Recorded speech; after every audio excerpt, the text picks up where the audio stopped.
அஸ்ஸலாமு அலைக்கும் வரஹ்மத்துல்லாஹி தஆலா வ பரகாத்துஹு. அல்லாஹ்வின் தூதர் நபி ஸல்லல்லாஹு அலைஹி வஸல்லம் அவர்கள் பல முக்கிய நிகழ்வுகள் குறித்து எச்சரித்துள்ளார்கள். அவை மறுமை நாளிற்கு முன் நடைபெறும் என்பது குறிப்பிடத்தக்கதாகும். அவை ஒவ்வொன்றையும் இன்று நாம் தெளிவாக பார்ப்போம். மறுமை நாள் வருவதற்கு முன்னதாக இரு பெரும் குழுக்களுக்கு இடையே பெரும் போர் ஏற்பட்டு அவை ஒன்றோடொன்று சண்டையிட்டு கொள்ளாத வரை மறுமை நாள் வராது. அவ்விரு குழுக்கள் முன்வைக்கும் வாதமும் ஒன்றாகவே இருக்கும் என்று நபி ஸல்லல்லாஹு அலைஹி வஸல்லம் அவர்கள் கூறினார்கள்.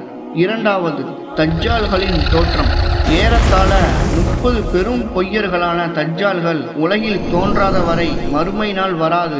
அவர்களில் ஒவ்வொருவனும் தன்னை இறைத்தூதர் என்று வாதிடுவான் என்று நபி ஸல்லல்லாஹு அலைஹி வஸல்லம் அவர்கள் கூறினார்கள்.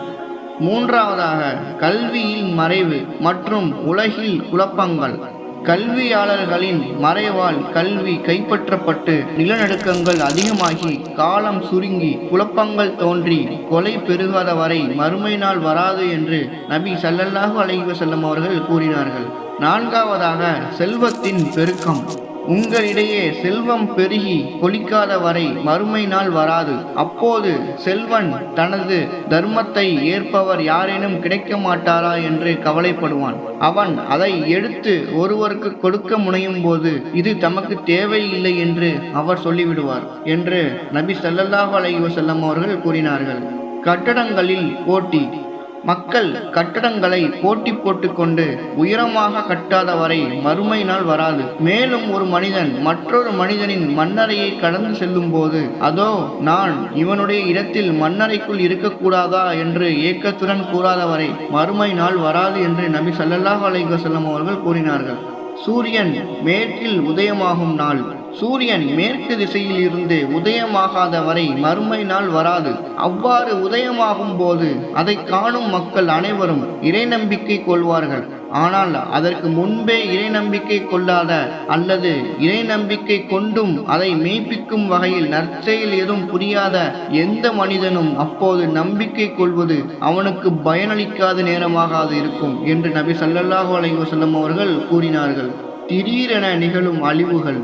2 பேர் தங்களுக்கு முன்னே தங்கள் துணிகளை வியாபாரத்திற்காக விரித்து வைப்பார்கள். அந்த துணியை வியாபாரம் செய்திருக்கவும் மாட்டார்கள். அதை சுருட்டி வைத்திருக்கவும் மாட்டார்கள். அதற்குள் மறுமை நாள் வந்துவிடும். ஒருவர் தனது ஒட்டகத்தின் பாலை கறந்து எடுத்துக்கொண்டு அப்போது தான் திரும்பியிருப்பார். அதை அவர் அருந்தி இருக்கவும் மாட்டார். அதற்குள் மறுமை நாள் வந்துவிடும். ஒருவர் தமது தடாகத்தை அப்போது தான் செப்பனிட்டிருப்பார். அதிலிருந்து அவர் தம் கால்நடைகளுக்கு நீர் புகுட்டியிருக்கவும் மாட்டார். அதற்குள் மறுமை நாள் வந்துவிடும். ஒருவர் தமது உணவை தம் வாய் அருகே கொண்டு சென்றிருப்பார். ஆனால் இன்னும் அதை உண்டிருக்க மாட்டார். அதற்குள் மறுமை நாள் வந்துவிடும். அந்த அளவிற்கு திடீரென உலக அழிவு நாள் ஏற்படும் என்று நபி ஸல்லல்லாஹு அலைஹி வஸல்லம் அவர்கள் கூறினார்கள். இதை அபூ ஹுரைரா ரலியல்லாஹு அன்ஹு அவர்கள் அறிவிக்கிறார்கள். இந்த வீடியோ பிடித்திருந்தால் அதை லைக் செய்து உங்கள் நண்பர்களுக்கும் ஷேர் செய்து நம் சேனலை சப்ஸ்கிரைப் செய்யுங்கள். இன்ஷா அல்லாஹ்.